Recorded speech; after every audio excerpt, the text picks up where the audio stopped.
Hello everyone and welcome to Moonride. This is Dave Johnson and I am channeling the man in the moon. Two questions today. The first one is about the filibuster. I want to know what the fate of that is going to be. And the second one is about Ron Johnson. What is up with that guy and what's going to happen? Right? Let's start with the filibuster. So Spirit, what's going to happen with this filibuster? I see Biden's eyes getting very narrow, and he's looking really serious. Have you ever seen Biden get really angry? But in this one, he kind of looks angry. So something's gonna. It just has a feeling of a shift. No more Mr. Nice Guy. That's what I get out of that image. Okay, a Christmas tree. Maybe as this is going to take a while to change. Why am I seeing a Christmas tree? Well, it's just a tree. It doesn't have lights on it. So maybe it's not a Christmas tree. Why? Spirit, tell me more about this tree. Oh, okay. It's growing. So it's a little bit more of a tree of life image. So it's growing. Oh, okay. Look, this is how our democracy is growing. Right, it's just the question of the filibuster, and sometimes when things grow, they don't, grow in a very direct way. One branch might grow more than another. That's some aspect of this growth that I notice. And some branches, die off, and you have to cut them out. And that's essentially telling me what's happened with our culture, is that American society has just grown up with some things have become a problem. The filibuster didn't used to be used in the way that it is used now. So things like this, they are coming up for a reason. It's not all bad. It's coming up for us to pay attention to them. Senators, the Dems, going to have the courage to really change it. Spirit, will they change the filibuster? Okay, so I'm in the Senate, and somebody's got a gavel, and they throw it at me. They're throwing it. It's spinning, and it hits me right in the head. So I'm going to say yes. They're going to really come down on this, because the Republicans are just not going to agree to anything. The Republicans recently would not give gold medals to the Capitol Police for defending our nation and our way of life.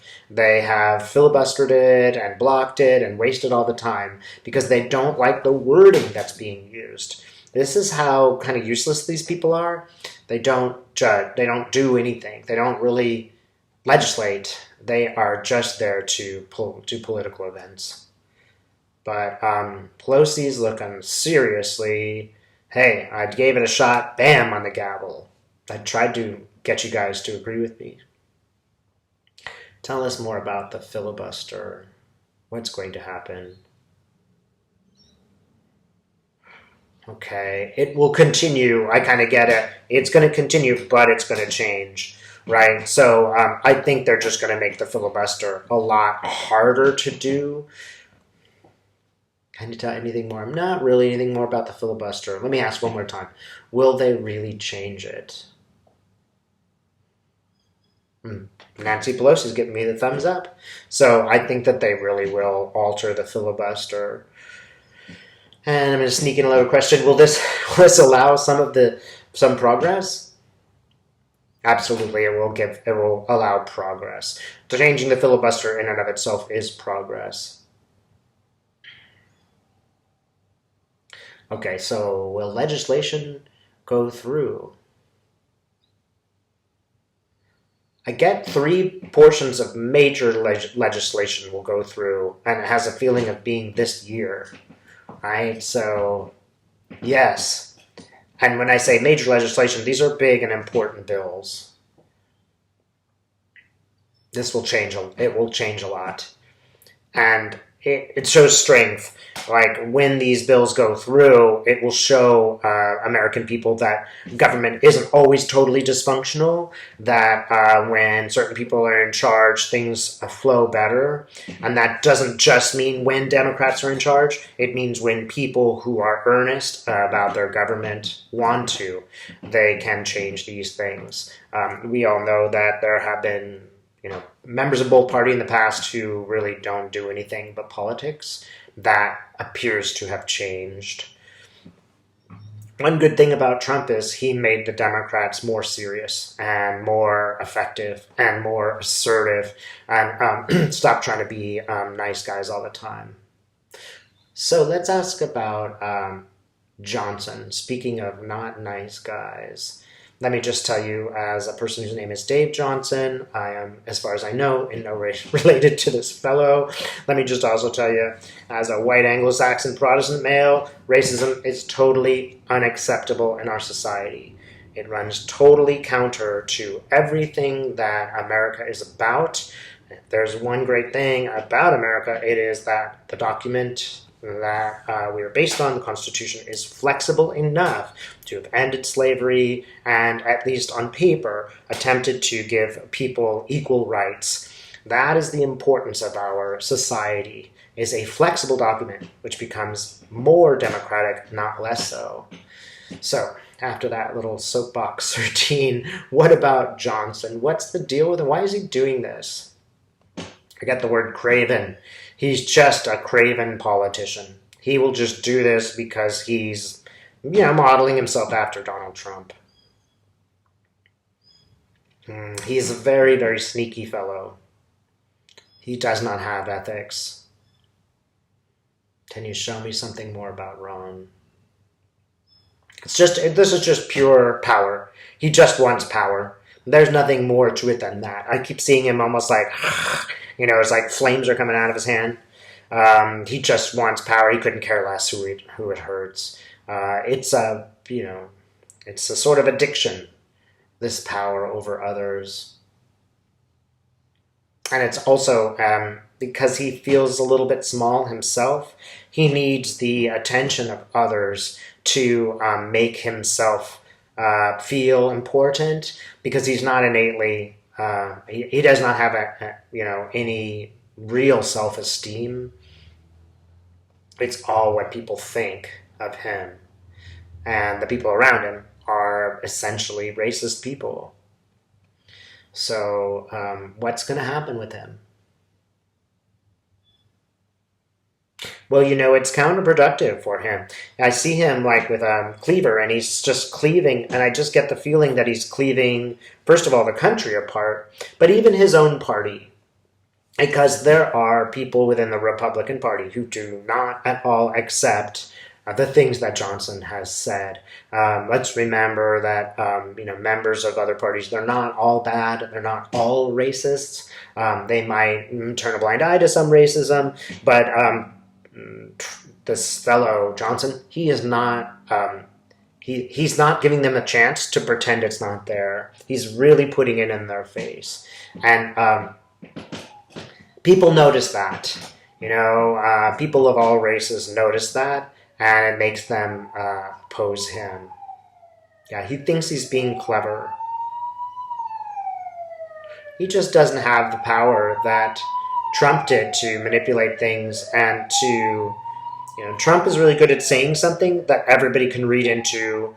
He can have plausible deniability and at the same time appeal to his base. Johnson does not have that skill. He is a really fairly skill-less person. He really doesn't have anything to offer. That's why he's saying these things. He doesn't have any ideas. He doesn't have any empathy. There's nothing that he has to offer American people or his state. So what's going to happen to him? He's going to lose his popularity. So here he is, and he's kind of sinking below like a waterline, and sinking and sinking.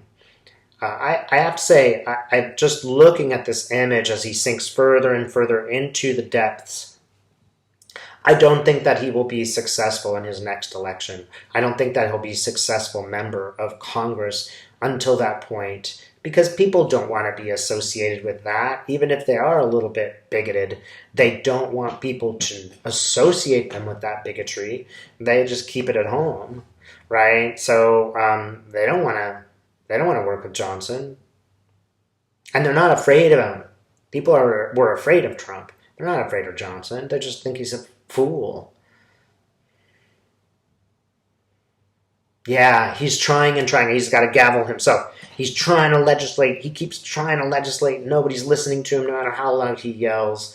Even people who are kind of on the Trump team sort of see him as a bit pathetic. They're like, look, you don't have any of the, acting skills that Trump had. You don't have any of the, Messiah-like ability to talk to people. So they're kind of looking at him with a bit of, Getz and all these other characters, Jordan. They're looking at him with kind of contempt, like, dude, you're not very good at being a dictator. You just you don't have that spark. So stop trying. And we don't want anything to do with you. They've got bigger fish to fry, those two. And I just mean they're symbolic. There are many senators who are he's putting them in a very embarrassing position. Now they have to defend him. They have to answer questions regarding the things that he said.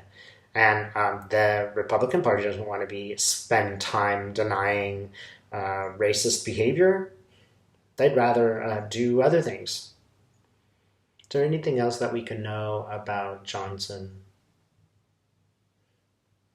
Well, personally, it will harm him.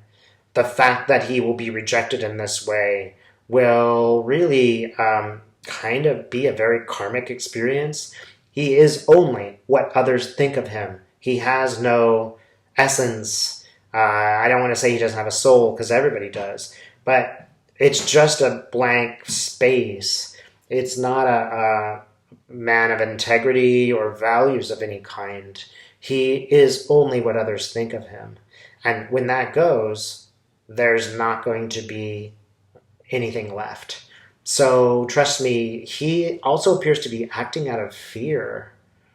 Did he do something something wrong, Spirit? Did he do something wrong that he's going to get caught on? And I mean, not just the racism, but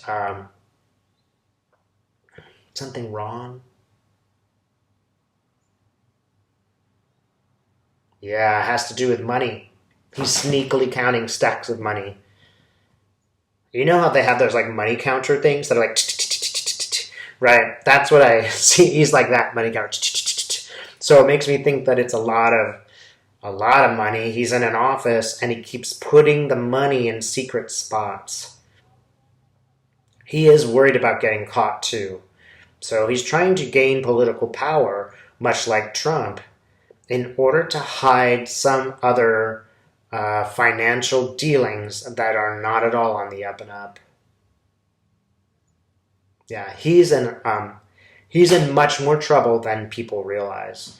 And we're going to discover this. When will we discover this? In 3 to 6 months, I see Johnson going, oh my gosh, like hiding his face like a guy who's in the back of a police car. Right? Yeah, okay. What's a message? What's a positive message for American people today? I hate to be so negative. What's a positive? We're back to the tree. Our society, American society, is not a static thing. It changes, right? It evolves. It has to make mistakes for it to grow.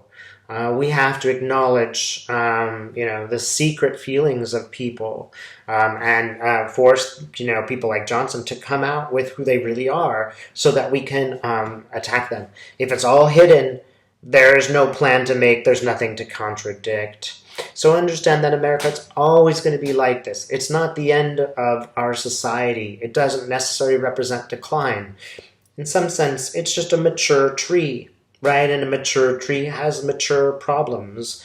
We're entering that, maturity point. And this is in some sense, natural. The fact that it happens so extremely in the United States of America is a reflection of how significant the United States of America is. The idea of democracy, which must always be sort of fleshed out and contradicted and fought for and all of those things. Don't forget, America was founded on a contradiction, right? The White House was built by slaves. And how can we have a society which advances freedom, but at the same time is based on slavery? That is a contradiction. And those contradictions have to kind of come to bear, come to battle, and then they work out. And ultimately, we will have a better society. There is progress. It's hard to find because sometimes we step back and then forward, but there is progress. And on that note, thanks so much for watching.